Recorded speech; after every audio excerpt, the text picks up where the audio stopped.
അന്നും പതിവ് പോലെ മുഹമ്മദ് ജെട്ടിയിൽ നിന്ന് കുമരകത്തേക്ക് ബോട്ട് യാത്ര തിരിച്ചു.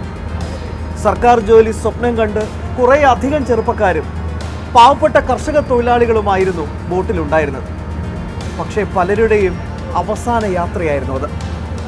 ഇന്ന് തലക്കെട്ട് മായുമ്പോൾ തേടി ഇറങ്ങുന്നത് ആ കുമരകം ബോട്ട് അപകടമാണ്.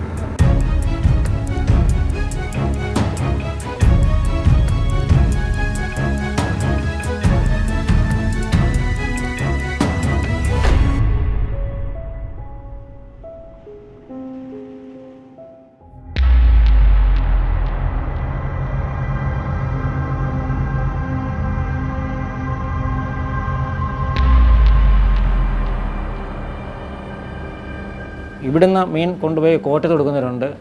ഈ കുമരകം മാർക്കറ്റ് ജെട്ടിയിലൊരു ചന്തയുണ്ട്, മീൻ ചന്തയുണ്ട്, വെളുപ്പിനെയത്.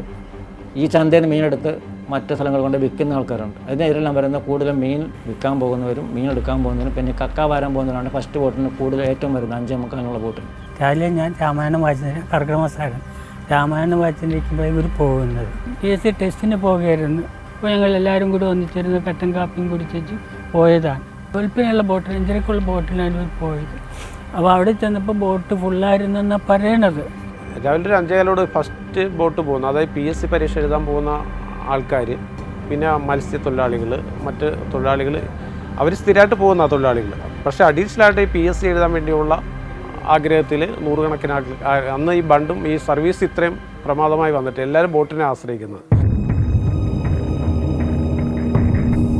ഈ പിള്ളേരെയും തന്തമാരും തള്ളമാരും എല്ലാം കൂടെ കൂടി ബോട്ടിൽ കയറാവുന്നതിൻ്റെ ഇരട്ടി കൂടുതൽ ആളാകുന്നത് കയറി. ഇതാണ് ഏറ്റവും വലിയ അപകട കാരണം. നമ്മുടെ ബോട്ടിനൊക്കെ എന്ന് പറഞ്ഞാൽ ഒരു മീഡിയം കപ്പാസിറ്റി ഇല്ല. ഇവിടെ നിന്ന് പോകുന്ന സമയത്തെന്ന് പറഞ്ഞാൽ ബോട്ട് ഈ താല് മുങ്ങി അത്രയ്ക്കും ആൾ തിക്കലുണ്ടായിരുന്നത്. അന്ന് സമയം പുലർച്ചെ 6:10. മുഹമ്മയിൽ നിന്ന് ആരംഭിച്ച യാത്ര ഏതാണ്ട് കുമരകത്തെത്താൻ മിനിറ്റുകൾ മാത്രം ബാക്കി. പക്ഷേ അതിനു മുമ്പേ ആ ദുരന്തം സംഭവിച്ചു. ഏതാണ്ട് ഈ ഭാഗത്ത് വെച്ചാണ് അന്ന് ബോട്ട് അപകടം നടക്കുന്നത്. വേമ്പനാട്ട് കായലിലെ ഈ കുഞ്ഞോളങ്ങളിൽ അന്ന് പൊലിഞ്ഞില്ലാതായത് പിഞ്ചു കുഞ്ഞടക്കം 29 ജീവനുകളാണ്.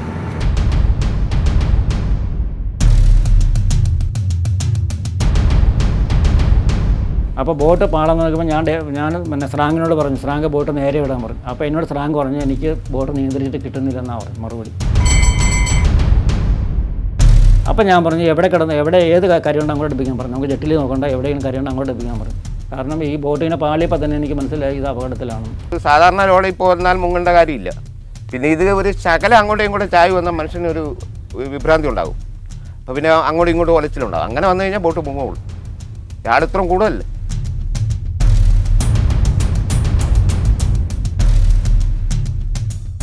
ഇതിപ്പം ബോട്ട് മുങ്ങാൻ പോകുമെന്ന് പറഞ്ഞപ്പോൾ തന്നെ ആൾക്കാരെല്ലാം കായലിൽ ചാടാൻ തുടങ്ങി. കുറേ പേര് കായലിൽ കയറി, കുറേ പേര് ബോട്ടിൻ്റെ ഈ പടിയെ പിടിച്ച് മുകളിലോട്ട് കയറി. സാധാരണ ബോട്ട് മുങ്ങാന്ന് പറഞ്ഞാൽ വെള്ളം കയറിയിട്ട് നേരെ കിഴപ്പോട്ട് പോവുക ചെയ്യും. ഇത് മറിയുക ചെയ്ത് ഇടതുവശത്തേക്ക് മറിഞ്ഞു പോയി.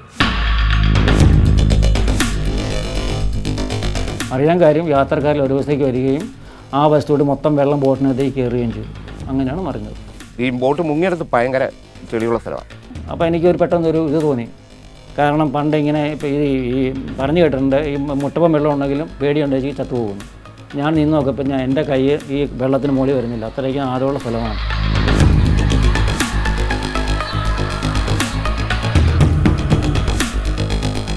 അപകടം നടന്ന നിമിഷം മുതൽ എണ്ണയിട്ട യന്ത്രം പോലെയാണ് കുമരകത്തെയും കാവാലത്തെയും നാട്ടുകാർ പ്രവർത്തിച്ചത്. കിട്ടിയ വള്ളങ്ങളിലും ബോട്ടുകളിലുമായി ദുരന്ത സ്ഥലത്തേക്ക് ഓടിയെത്തിയ അവർ കഴിയാവുന്ന അത്ര ജീവനുകൾ തിരികെ കൈപിടിച്ച് കയറ്റി. മനുഷ്യത്വത്തിന്റെ ഉത്തമ ഉദാഹരണത്തിനാണ് അന്ന് ലോകം സാക്ഷിയായത്. അപ്പോൾ ഞാൻ അവിടെ കിടന്നുകൊണ്ട് ബഹളം ഉണ്ടാക്കി, ഇങ്ങനെ കാറുകയും കൈകൊണ്ട് കാണിക്കുകയൊക്കെ ചെയ്തു. അങ്ങനെ കാണിക്കാൻ കാരണം ഇതിലൊരു 1 കിലോമീറ്റർ അപ്പുറമായിട്ട് ഈ ട്രാവൻകൂർ സിമെൻറ്റിൻ്റെ കക്കാട്ട് ചെയ്യുന്ന ട്രെജറുണ്ട്. ആ ട്രെജറിൽ അവർക്ക് ബോട്ടുണ്ട്, അവിടെ കുറേ ജീവനക്കാരുണ്ട്. അപ്പോൾ അവർ കാണാൻ വേണ്ടിയിട്ടാണ് ഞാൻ ഈ ബഹളം ഉണ്ടാക്കി. തന്നെയില്ല, ചുറ്റിനും ചെറിയ വള്ളങ്ങൾ മീൻ പിടിക്കാൻ വേണ്ടി കിടപ്പുണ്ട്. മീൻ പിടിക്കുക, കക്ക വാരുക, അതൊക്കെ വേണ്ടിയിട്ട്.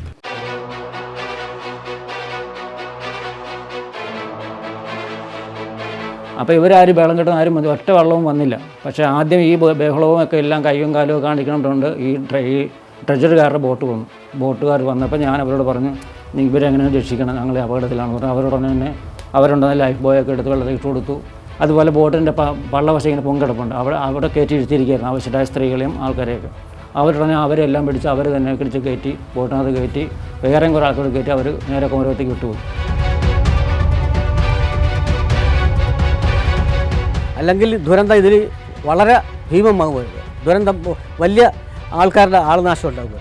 എന്നാൽ ഈ അപകടം ഉണ്ടായി മരിക്കാൻ കാരണം എന്താണെന്ന് വെച്ചാൽ ബോട്ട് മറിഞ്ഞപ്പോഴത്തേക്ക് ഈ ബോട്ടിനുള്ളിൽ വെളിയിലേക്ക് വരാൻ അവർക്ക് വഴി കണ്ടു കാണുകയില്ല. അങ്ങനെ ബോട്ടിൻ്റെ ഉള്ളിൽ ചെത്ത് കിടക്കുകയായിരുന്നു എല്ലാവരും. അവരെ പുറത്തെടുത്തത് ഈ കക്ക വാരാൻ പോകുന്ന ആൾക്കാരുടെ ഇടയിൽ കുത്തിരുമ്പും മറ്റു ആയുധങ്ങളും അവരുടെ ബോട്ടിൻ്റെ പലക പൊളിച്ചിട്ട് അതിലൂടെ ഇറങ്ങിയാണ് ഈ പരിക്ക് പറ്റി ഈ മരിച്ചവരെയൊക്കെ പുറത്തെടുത്തത്. എന്നിട്ട് ബോട്ടൊക്കെ നമ്മൾ ഇവിടുന്ന് ബോട്ട് പോവുക. ആ ബോട്ടെ ഞാനും കയറി കായലോട്ട് ഇറങ്ങി കഴിഞ്ഞപ്പം ഒരു പിന്നെ ഈ കക്കാവാരുകാരും മണ്ണ് ഓരുകാരും ഒക്കെ ഉണ്ട് കാവാലത്തൊക്കെ വന്ന് അവരുടെ വള്ളത്തൊക്കെ ബോഡി ഇങ്ങോട്ട് പോകുന്നുണ്ടിരിക്കുക.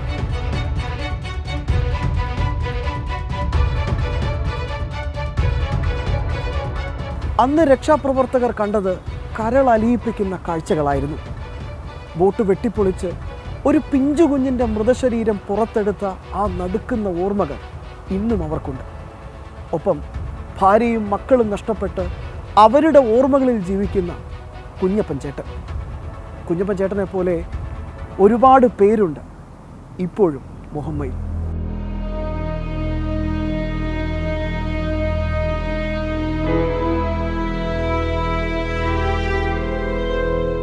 ലാസ്റ്റ് എടുത്തുകൊണ്ട് ഒരു കൊച്ചു കുഞ്ഞിനെ എടുത്തുകൊണ്ട് പോകും. ഒരു കൊച്ചു കുഞ്ഞിനെ ഞാനത് കണ്ടുകൊണ്ട് നിൽക്കുക കായലിൽ. അന്നേരം ജീവൻ ഉണ്ടായിരുന്നു പറഞ്ഞാൽ പോലീസിന് ഉടനെ തന്നെ ഒരു സ്പീഡ് ലാഞ്ച് കയറ്റി ഉടനെ കരിക്കൊണ്ട് പോയി. അന്നേരമൊക്കെ ജീവൻ ഉണ്ടായിരുന്നു എന്നൊക്കെ പറയുന്നു. പക്ഷേ അവസാനം ആ കൊച്ചു മരിച്ചു പോയി. കാരണം നല്ല ഗോൾഡൻ കളത്തി തങ്കത്തിന് കളറുള്ള കുഞ്ഞായിരുന്നു. കാരണം ഏറ്റവും ബുദ്ധിമുട്ടുണ്ടാക്കിയ ഒരു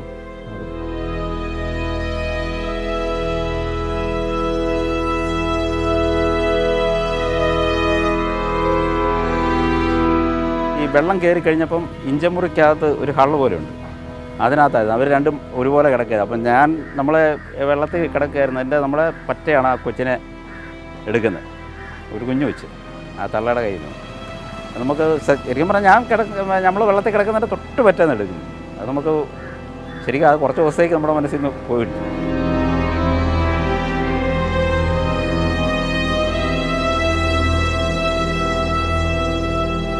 പിന്നെ ഒരു പെണ്ണുപിള്ള നേരെ താഴ്ന്നു പോയി. ബോട്ടിൻ്റെ ഈ പടി വന്ന് ഈ തലയ്ക്കടിച്ചിട്ട് തലയ്ക്ക് കൊണ്ടിട്ട് മൊത്തം കൈ രണ്ടും മാത്രം പുറത്ത്, എന്നിട്ട് മൊത്തം ബോഡി അടിയിലോട്ട് പോയി. ഭയങ്കര ചെളിയായിരുന്നു അവിടെ. ഇത്ര നമ്മൾ സീരിയസ് ആയിട്ടൊന്നും കണ്ടില്ലായിരുന്നു. എങ്കിൽ തന്നെയും അവിടെ ചെന്ന് അങ്ങോട്ട് കുറച്ചോട്ട് ഇറങ്ങി കഴിഞ്ഞപ്പം ഈ ശവവും വള്ളത്തൊക്കെ ഇട്ടുകൊണ്ട് വന്ന് കൊണ്ടിരുന്ന കാര്യങ്ങളാണ്. അക്കരെ കൊണ്ടുവന്നാണ് ഇതെല്ലാം ആംബുലൻസ് കയറ്റിക്കൊണ്ട് പോവുകയും എടുക്കുകയൊക്കെ ചെയ്തത്.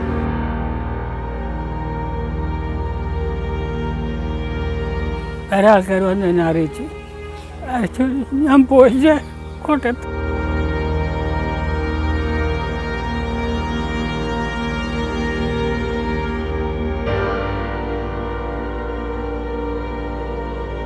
ഞങ്ങൾ അവിടെ ചെന്ന് കഴിഞ്ഞപ്പോൾ വാർഡിൽ നിന്ന് നോക്കിയിട്ട് ഇവരാരുമില്ല.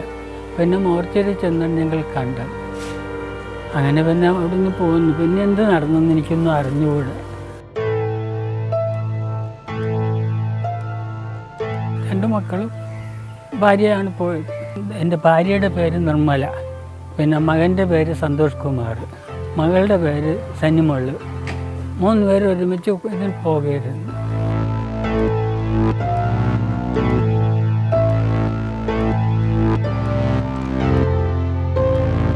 അന്നേരം പിന്നെ നമ്മളറിയുന്നത് മൊത്തം 29 പേര് അന്നത്തെ ഇതിൽ ചെയ്തു. എനിക്കും അപ്പം മരിച്ചാൽ കൊള്ളാമെന്ന് ആഗ്രഹം തോന്നി. കാരണം എന്നെ വിശ്വസിച്ച് വന്ന ആൾക്കാരാണ് ഇതുപോലെ എനിക്ക് ഇങ്ങനെ സംഭവിച്ചു പോയല്ലോ എന്നുള്ളതാണ്. ഇതിനകത്ത് മരിച്ചവർ രക്ഷാപ്രവർത്തനത്തിന് വന്നവരും മരിച്ചിട്ടുണ്ട്. ഇവിടുത്തെ ഒരു മണ്ണിന് പോയിക്കൊണ്ടിരുന്ന പുള്ളി ഒത്തിരി പേരെ രക്ഷിച്ചതാണ്. അത് കഴിഞ്ഞ് പുള്ളി അവശനായിട്ട് പുള്ളി മരിച്ചതാണ്. ബോട്ട് ഇതിലുള്ള വ്യക്തിയല്ല പുള്ളി.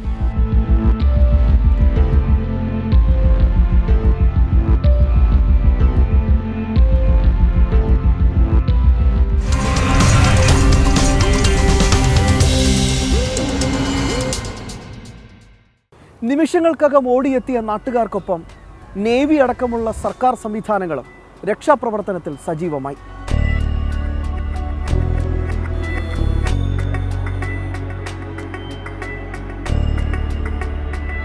നേവിയുടെ ഹെലികോപ്റ്റർ വന്നു, എല്ലായിടത്തും പോലീസ് വന്നു, ആലപ്പുഴ SP, കോട്ടയം SP അങ്ങനെയൊക്കെ വന്ന് എല്ലാവരും വന്ന്. അപ്പോൾ ഞാനിങ്ങനെ രക്ഷാപ്രവർത്തനം കഴിഞ്ഞ് ഞാനിങ്ങനെ ബോട്ടിലിരിക്കുമ്പോഴത്തേക്കാണ് ഞങ്ങളുടെ AA വന്നു. AA എന്ന് പറയുന്നത് അഡ്മിനിസ്ട്രേറ്റീവ് ഓഫീസർ. അദ്ദേഹം വന്ന് ഞങ്ങളെ മൊഴിയെടുക്കാൻ വന്നത്, ഇത് അപകടം ഉണ്ടായത് എങ്ങനെയാണെന്ന് അറിയാനായിട്ട്. ഭക്ഷണം കഴിച്ചില്ല, ആ യൂണിഫോം നനഞ്ഞു കുതിർന്ന യൂണിഫോമിൽ നിൽക്കുക, കാക്കി യൂണിഫോമാണ്, നനഞ്ഞു കുതിർന്ന് അതുപോലെ തന്നെ നിൽക്കുക. അപ്പോൾ എന്നിട്ട് എത്ര ഞാൻ പറഞ്ഞാൽ 200 മുതൽ യാത്രക്കാരുണ്ടാവുമെന്ന് പറഞ്ഞു, 110 കപ്പാസിറ്റി. അത് എന്നിട്ടും അദ്ദേഹം 250 പേരെന്ന് എഴുതി, 250 പേരെന്നാണ് എഴുതിയത്. സർക്കാർ സമ്മതിക്കും. കാരണം പറഞ്ഞാൽ നിങ്ങൾ 101 കപ്പാസിറ്റിയുള്ള ബോട്ടിങ്ങിന് എത്ര ആളെന്ന് കയറ്റം ചോദിക്കുന്നു. നമ്മളെ നിയന്ത്രിച്ചിട്ടാണോ കയറുന്നത്? ഞാനും ഒരു ഈ ഉദ്യോഗത്തിന് വേണ്ടി ഒരുപാട് നടന്നതാണ്. ഞാൻ ഇപ്പം എന്തെങ്കിലും കാരണം പറഞ്ഞാൽ ബോട്ട് വിട്ടില്ലെങ്കിൽ ആ വന്ന ആൾക്കാരുടെ മാനസികാവസ്ഥ എന്തായിരിക്കും? അതുകൊണ്ടാണ് ബോട്ട് വിട്ടത്. കാരണം ബോട്ട് വിട്ട് ഓടുന്നതിന് കുഴപ്പമില്ല, കുറച്ച് ഓടിക്കഴിഞ്ഞപ്പോഴാണ് വെള്ളം അധികം കയറി ഇങ്ങനെ അപകടം ഉണ്ടാകാൻ ഈ കാരണം ഉണ്ടായത്. ജസ്റ്റിസ് നാരായണക്കുറുപ്പ് കമ്മീഷൻ അന്വേഷണം ഏറ്റെടുത്തു. ബോട്ടുകളുടെ കാലപ്പഴക്കവും ഇൻഷുറൻസ് പരിരക്ഷ ഇല്ലാത്തതും അങ്ങനെ ജലഗതാഗത വകുപ്പിന്റെ ഗുരുതരമായ വീഴ്ചകൾ കമ്മീഷൻ അക്കമിട്ട് നിരത്തി.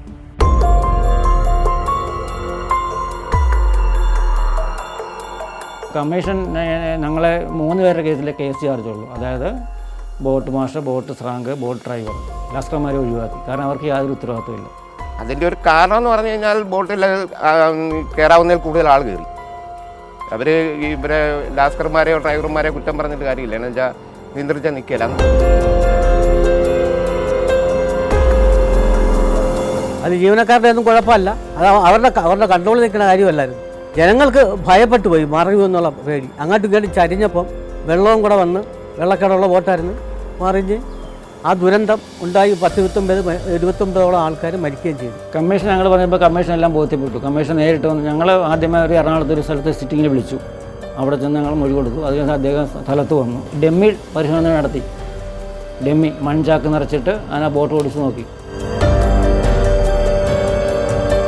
ബോട്ടിൻ്റെ അടിവശം മണത്തിട്ടയിൽ മുട്ടിയാലും മറിയും ബോട്ട്, അല്ലെങ്കിൽ മുട്ടി അപ്പോൾ ഒരു എവിടെയെങ്കിലും മുട്ടി ചിലപ്പോൾ പൊളിഞ്ഞു പോയി പലക പൊളിഞ്ഞു വരും. അപ്പോൾ അങ്ങനെ ഉണ്ടോയെന്ന് അറിയാനാണ് അങ്ങനെ ഡെമ്മി പരിശോധന നടത്തിയത്.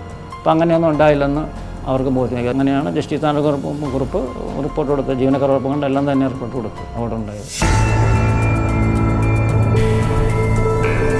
പ്രധാന പ്രശ്നം ഇതിൻ്റെ മെയിൻ്റനൻസ് നടക്കുന്നില്ല എന്നുള്ളതാണ്. ജസ്റ്റിസ് പറഞ്ഞപ്പോഴേ, ഈ നാരായണക്കുറുപ്പ് സാർ പറഞ്ഞപ്പോഴേ ഈ ഡയറക്ടർക്ക് ബോധ്യമായി. കാരണം ഇതിൻ്റെ യാതൊരു പേപ്പറും ഹാജരാക്കാൻ അദ്ദേഹത്തിൻ്റെ ഇല്ല, ഡയറക്ടറിലില്ല.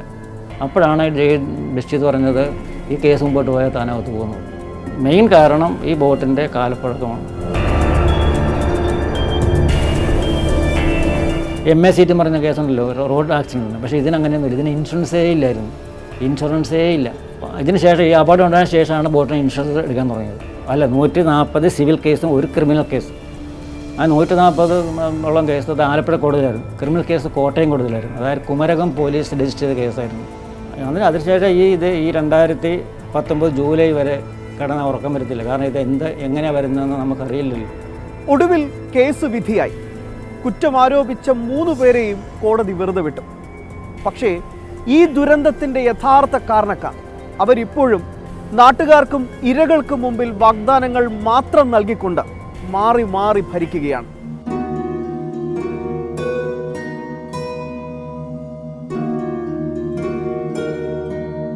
മന്ത്രിമാരും പലരും വന്നത്തെ വകുപ്പ് മന്ത്രിയൊക്കെ ഇവിടെ വന്ന് ഒരുപാട് ചെയ്യാമെന്നൊക്കെ പറഞ്ഞായിരുന്നു. പക്ഷേ ഒരു വകയും ഉണ്ടായില്ല, ഒരു വകയും ചെയ്തിട്ടുമില്ല. ഈ ബോട്ട് അപകടമായിട്ട് ബന്ധപ്പെട്ട് അന്ന് ഒത്തിരി വാഗ്ദാനങ്ങൾ നൽകി. മരിച്ചവരുടെ കുടുംബങ്ങൾക്ക് ജോലി നൽകും, മറ്റൊത്തിരി കാര്യങ്ങളൊക്കെ പറഞ്ഞിരുന്നു. അതിൽ ജോലി നൽകിയിട്ടില്ല എന്നുള്ളതാണ് നമ്മുടെ അറിവ്. ഒരു ജോലിക്ക് വേണ്ടിയിട്ട് ഈ മന്ത്രിമാരുടെ അടുത്തും നടന്ന് കുറേ വണ്ടിക്കൂലി മുടക്കി, കടമ മേടിച്ച് വണ്ടിക്കൂലി മുടക്കിയെന്നല്ലാതെ ഒരു പ്രയോജനം ഉണ്ടായിട്ടില്ല. ഇന്നും ഇപ്പം തെണ്ടിയും പെറുക്കി അങ്ങനെ കഴിയണം, ജീവിക്കണ്ടേ, അങ്ങനെ കഴിയണമെന്ന് മാത്രമേ ഉള്ളൂ.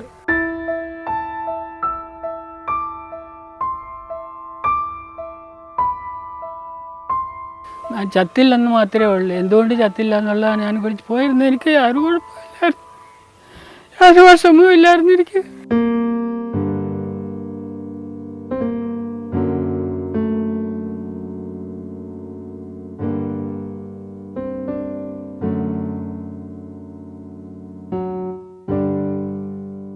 അന്ന് പറഞ്ഞു പല പല പരിപാടികൾ കൂട്ടിക്കിട്ടും, ഇനി അപകടം ഉണ്ടായിരിക്കാനായിട്ട് പല പല മാർഗങ്ങളും അത് എല്ലാ അപകടങ്ങളും ഉണ്ടാകുമ്പോഴാണല്ലോ ഇതെല്ലാം പറയുന്നത്. ഒരപകടം ഉണ്ടായി കഴിയുമ്പം നമുക്ക് അത് ചെയ്യണം ഇത് ചെയ്യണമെന്ന് പറയും. അത് കഴിയും കുറച്ച് കഴിയുമ്പോൾ ആരും ഒന്നും അനങ്ങുകയില്ല. ഇപ്പോഴും അതത്ര സുരക്ഷിതമാണെന്ന് എനിക്ക് പറയാൻ പറ്റില്ല. വലിയ കോളും മഴക്കോളും കാറും എല്ലാം വരുമ്പോൾ, ശക്തമായ മഴ വരുമ്പോൾ, തിര വരുമ്പോൾ അത് ദിശ തെറ്റിപ്പോണ പല അവസ്ഥയും ഉണ്ടാക്കും. ഇതിനൊക്കെ ഒരു ശാശ്വത പരിഹാരം ഇതുവരെ ഉണ്ടായിട്ടില്ല.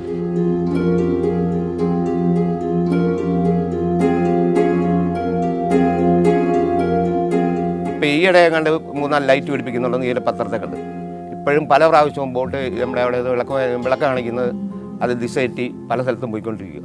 അതിന് പോലും കറക്റ്റായിട്ട് കൊടുക്കാനുള്ളതില്ല. ഇതുവരെ ഒന്നും ചെയ്തിട്ടില്ല.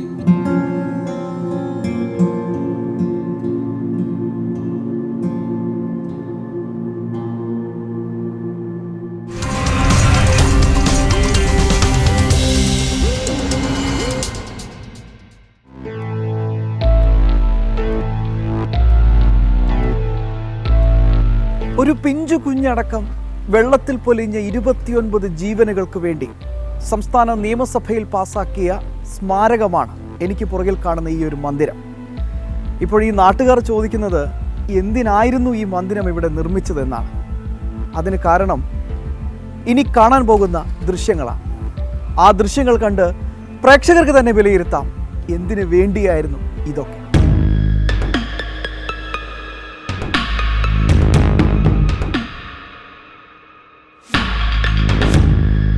ഈ അപകടം നടന്നൊരു സമയത്ത് ഞങ്ങളെപ്പോലുള്ളവരൊക്കെ പറഞ്ഞാൽ ഈ മുഹമ്മദ് ജെട്ടി ദുരന്തത്തിൽ മരിച്ചവരുടെ സ്മരണയ്ക്കായി സമർപ്പിക്കണമെന്നൊരു ആശയം ഞങ്ങൾ മുന്നോട്ട് വെച്ചു. ടൂറിസം വകുപ്പ് അത് നടപ്പാക്കുകയും ചെയ്തു. പക്ഷേ അന്ന് ആ ബോട്ട് ദുരന്തത്തിൻ്റെ സ്മാരകം കൊണ്ടുപോയത് കുമരകത്താണ്. 29 പേര് മരിച്ച മുഹമ്മയിലെല്ലാ സ്മാരകം ഉണ്ടായിരുന്നു. പക്ഷേ അന്നിരുന്ന ധനകാര്യ വകുപ്പ് മന്ത്രി doctor T M Thomas Isaac ഉൾപ്പെടെയുള്ളവർ വ്യക്തമായിട്ട് അതിനകത്ത് ഓർഡർ ഇടേണ്ടതായിരുന്നു. അതിൽ വന്നൊരു അനാസ്ഥയാണ്. അത് ഈ പ്രദേശത്ത് നിന്ന് മരിച്ചവരുടെ സ്മരണയോടുള്ള ഒരു അനാദരവായിട്ടും നമുക്ക് പറയാൻ പറ്റും. പാരിതോഷികമായിട്ട് കുമരകം നിവാസികൾക്കും ബോട്ട് യാത്രക്കാർക്കും വേണ്ടി കേരള നിയമസഭ പാസ്സാക്കി കൊടുത്ത് പണിയിപ്പിച്ച ഒരു ബിൽഡിങ്ങാണ് ഇത്. ഇപ്പോൾ നിലവിൽ എന്താണെന്ന് വെച്ചാൽ ടൂറിസത്തിന് ഇത്രയും വളർച്ച മുമ്പോട്ട് വന്നിട്ട് അതിൻ്റേതായ ഒരു ഭാഗമാകാനായിട്ട് ഈ പ്രോപ്പർട്ടിക്ക് ഇതുവരെ കഴിഞ്ഞിട്ടില്ല. 1ാം ക്ലാസ് ഒരു ബോട്ട് കിട്ടിയായിരുന്നു കുമരകത്ത്. അത് പിടിച്ചു പൊളിച്ച് കളഞ്ഞിട്ട് ഒരു ഭയങ്കര സ്മാരകം ഉണ്ടാക്കിയിട്ടുണ്ട്. ഇപ്പോഴും വിദേശികളോ അല്ലെങ്കിൽ നമ്മളിവിടുത്തെ കുമരകം അല്ല പുറത്തുനിന്ന് ആരെങ്കിലും ഇവിടെ വന്നു കഴിഞ്ഞാൽ ഒന്ന് യൂറിൻ പാസ് ചെയ്യാൻ പോലും കുമരകത്ത് സൗകര്യമില്ല. സ്മാരകമാണ്. മൂത്രമൊഴിക്കാൻ പോലും സൗകര്യമില്ല. ജനങ്ങൾക്കൊന്ന് കയറിയിരിക്കാൻ പോലും ഈ മണം കാരണം ആളുകൾ കയറാറില്ല. ഇതാണ് അവസ്ഥ. ശരിക്കും ഒരു പ്ലാനിങ്ങും ഇല്ലാതെ ആരുടെയൊക്കെ താല്പര്യം സംരക്ഷിക്കാൻ വേണ്ടിയാണ് ആ സ്മാരകം അവിടെ പണിതിരിക്കണമെന്നാണ് എനിക്ക് തോന്നുന്നത്. ഇപ്പോൾ തന്നെ DTPCയുടെ ഇവിടെ ഒരു ഓഫീസ് ഉണ്ടായിരുന്നു, ഇറിഗേഷൻ ഡിപ്പാർട്ട്മെൻറ്റിൻ്റെ ഓഫീസ് ഉണ്ടായിരുന്നു. ഇവിടെ ഇരിക്കുന്ന ആൾക്കാർക്കൊക്കെ ദൈനംദിന അവനവൻ്റെ ഇതുപോലെയുള്ള കാര്യങ്ങളൊന്നും ബാത്റൂം സംവിധാനത്തിൻ്റെയൊക്കെ പോരാഴിക കൊണ്ടും മറ്റെന്തൊക്കെയോ സാങ്കേതിക തടസ്സങ്ങൾ കൊണ്ടും അതെല്ലാം ഇവിടുന്ന് മാറിപ്പോയി. ഇപ്പം നിലവിൽ ഇതുകൊണ്ട് പ്രത്യേകിച്ച് ആർക്കും ഒരു പ്രയോജനമില്ല. പിന്നെ മറ്റൊരു പ്രശ്നം എന്താണെന്ന് വെച്ച് കഴിഞ്ഞാൽ ഇത് പ്രോപ്പർട്ടി ഇറിഗേഷൻ്റെതാണ്. ഇതിൻ്റെ ഫൈനാൻസ് ഏതാണ്ട് ജില്ലാ പഞ്ചായത്തോ റവന്യൂ ഡിപ്പാർട്ട്മെൻറ്റോ അങ്ങനെയൊക്കെ 2-3 ഡിപ്പാർട്ട്മെൻറ്റുകൾ കൂടിയാണ് ഇതിൻ്റെ ഫൈനാൻസ് മുടക്കിയിരിക്കുന്നത്. അപ്പോൾ ഇതിൻ്റെ ഇൻകം വരുന്നത് ആരൊക്കെ ഡിവൈഡ് ചെയ്യണം എന്നുള്ള എന്തെങ്കിലുമൊക്കെ പ്രശ്നങ്ങൾ കാണുമായിരിക്കാം. പക്ഷേ ഇത് പൂർണ്ണമായിട്ടും പഞ്ചായത്തിന് കൈമാറ്റം ചെയ്ത് കഴിഞ്ഞാൽ ഇത് ഉപയോഗപ്പെടുത്താം.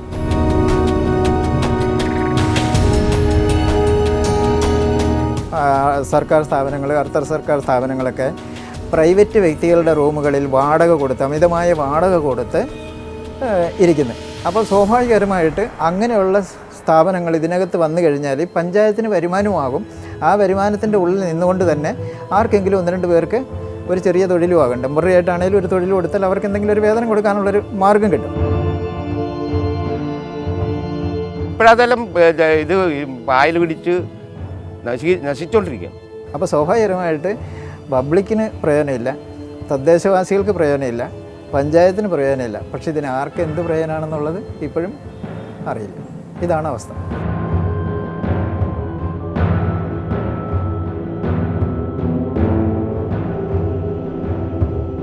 ഇത് കൊറോണ കാലമാണ്.